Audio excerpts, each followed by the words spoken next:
백남준의 작품을 이해하기 위해서는 여러 레퍼런스에 대한 사전 이해가 필요합니다. 이를 간단히 말하자면 지난번 피터 브루웰의 작품을 볼 때 그때를 한번 생각해 보시면 좋을 것 같아요. 성서의 바벨탑 이야기를 전혀 모르는 사람이라면 작가의 의도에 접근하기가 매우 어려울 것입니다. 이런 것이 레퍼런스라고 할 수 있습니다. 우리가 읽는 책 맨 뒤에는 참고 문헌이 있어요. 책 한 권이 쓰여지기 위해서 참조한 다양한 문헌들의 목록이 있는데요. 미술작품에도 그러한 레퍼런스가 숨어 있습니다. 헬레니즘 문화나 그리스 신화, 기독교에 대한 배경을 전혀 이해하지 못한다면 루브르 박물관 같은 곳에 가서 익히 알려져 있는 모나리자 앞에서 셀카를 찍는 것 이상의 어떤 행동을 하기에는 어려울 것입니다. 오래전 유홍준 교수가 아는 만큼 보인다고 이야기한 것도 이런 뜻이라고 할 수 있을 것 같습니다.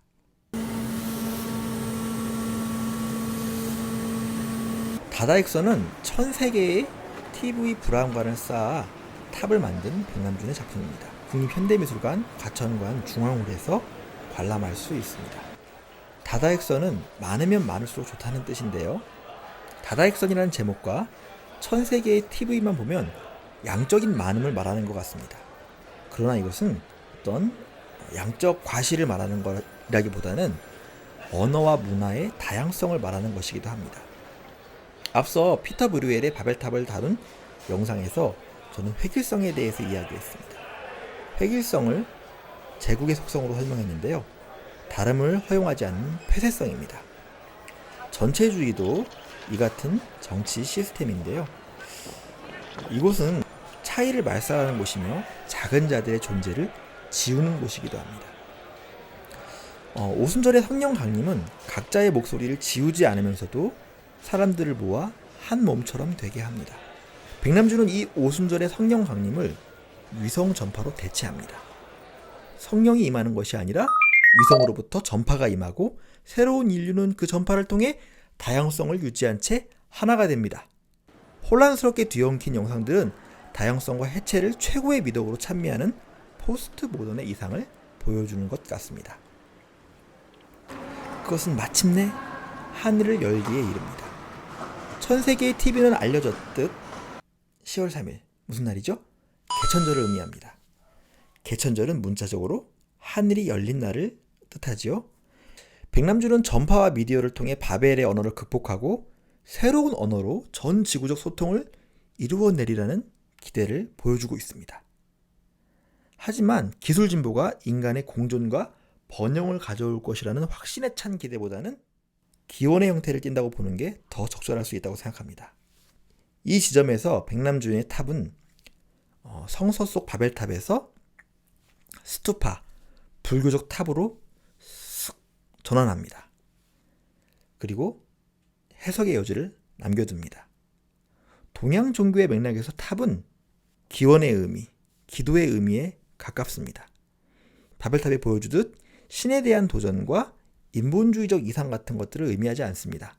다다익선의 탑의 형태는 이렇게 중의적인 의미를 가지고 있습니다. 백남준이 기술 진보에 대한 무한 긍정과 확신을 한 것으로만 보는 것은 적절하진 않습니다. 다다익선이 하늘을 여는 비전을 보여주는 것은 기술 그 자체에 대한 긍정이라기보다는 기술의 권력의 포획으로부터 탈주, 그 기술을 다르게 사용하는 것들을 제한하는 것에 가깝습니다.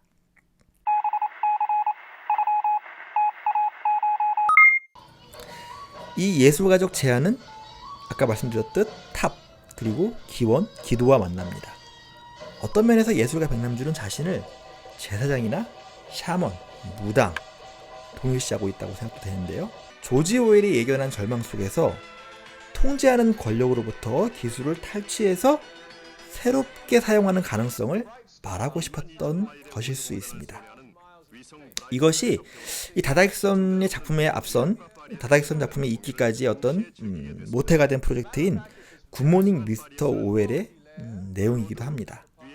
그가 사용한 인공위성과 텔레비전은 각각 냉전을 상징하는 무기, 그리고 자본주의의 욕망을 쏟아내는 미디어였음을 기억할 필요가 있습니다. 이런 기술을 탈취해서 새로운 방식, 인간의 번영과 하나됨의 이상으로 이끌어가는 그런 것들로 이렇게 전용해내는 그런 모습들을 백남주는 우리에게 보여주고 있습니다. 예술가적 상상력이라고 우리가 할 수도 있을 것 같은데요. 작품에 사용된 구형 브라운관 모니터가 단종되면서 현재 작품은 꺼진 채로 전시되어 있습니다. 사실 이 영상을 만들고 있는 지금도 꺼져 있는데요. 최근에 들어서야 브라운관을 LED 패널로 교체하는 것을 결정했다고 합니다. 많은 전문가들이 브라운관을 LED로 바꾸는 것을 두고 논쟁했다고 합니다. 한쪽에서는 그렇게 바꾸는 것은 원작에 대한 훼손이야. 반대쪽에서는 아니야. 백남준 선생님은 그 정도의 어떤 작품의 변화 정도는 충분히 받아들일 수 있는 유연하신 분이야. 서로 이렇게 주장했습니다. 다른 의견을 가지고 대립하면서 다다익선의 불 꺼진 시간은 더 오래 지속되었습니다.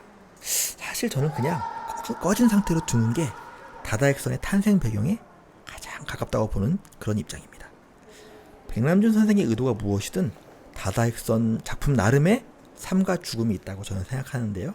그리고 그 삶과 죽음에서 보여주는 의미가 있다고 생각합니다. 다다익선이 꺼져 있던 동안에 뉴미디어가 전 지구를 정말 연결시켰는지 여기에 대한 의심이 더욱더 퍼져갔습니다. 뉴미디어를 통해 유포되는 각종 가짜 뉴스들은 그 미디어의 어떤 진보, 기술 진보만으로 지구를 연결할 수 없음을 우리가 느끼게 했습니다. 기술적 진보가 아닌 또 다른 제5원소가 필요해. 그게 뭔데? 이것이 작가가 던지는 질문의 핵심일 것입니다. 여러분들은 그것이 무엇이라고 생각하시나요? 조지 오웰은 미디어를 통해 통제하는 전체주의적 권력의 출현을 우려했지만 사실 오늘날 자본주의, 자유주의 사회에서는 그런 통제보다 또 다른 위험이 나타나고 있습니다. 그 위험은 헉슬리라고 하는 또 다른 작가가 예견한 현실인데요. 이 부분은 여기서 다루기엔 너무 또 길어질 것 같아요. 이 부분은 죽도록 즐기기를 쓴 닐 포스트만의 통찰을 만화로 표현한 작품을 보시면 이해할 수 있습니다. 짧게 보여드리고 링크를 드리는 것이 좋을 것 같습니다. 한번 보시면은 제가 말하는 것이 무엇인지 또 백남준 작품과 연결해서 생각해 보실 수 있을 것 같습니다. 사람들은 미디어를 통해 세계 곳곳의 소식을 듣지만 진실을 접할 가능성은 더 희박해졌습니다. 오히려 다다익선, 그 많으면 많을수록 좋다는 그 채널에서 쏟아지는 수많은 정보의 양들은 사람들을 무관심하게 만들고 냉담하게 만들고 현실로부터 더욱더 도피하게 만드는, 그리고 더욱더 감각적이고 자극적인 것들을 쫓아다니는 그런 사람들로 만들어버린 것은 아닌가 이런 생각이 듭니다. 저는 불 꺼진 다다익선 작품이 그런 현실에 대한 하나의 풍자처럼 느껴지기도 합니다. 백남준의 큰 그림, 빅픽처가 아니었을까 그렇게 생각도 해보게 됩니다. 만약에 그렇다면 이것은 제2의 바벨 사태, 기술 진보를 믿고 인간의 번영을 추구했던 어떤 것에서 결국에는 인간의 좌절을 경험하게 되는 바벨 사태를 보여주는 그런 예언적 작품일 수도 있겠다는 생각도 듭니다. 여러분 어떻게 생각하시나요? 그것도 아니면 여전히 이런 기술 진보에 대한 희망, 브라운관이 망가지면 새로운 기술로 그냥 극복하면 되는 그런 기술 진보에 대한 무한 낙관을 상징하는 그런 작품일까요? 제시한 이런 해석 너머로 더 많은 해석들과 이해들이 나올 수 있으면 좋을 것 같습니다. 감사합니다.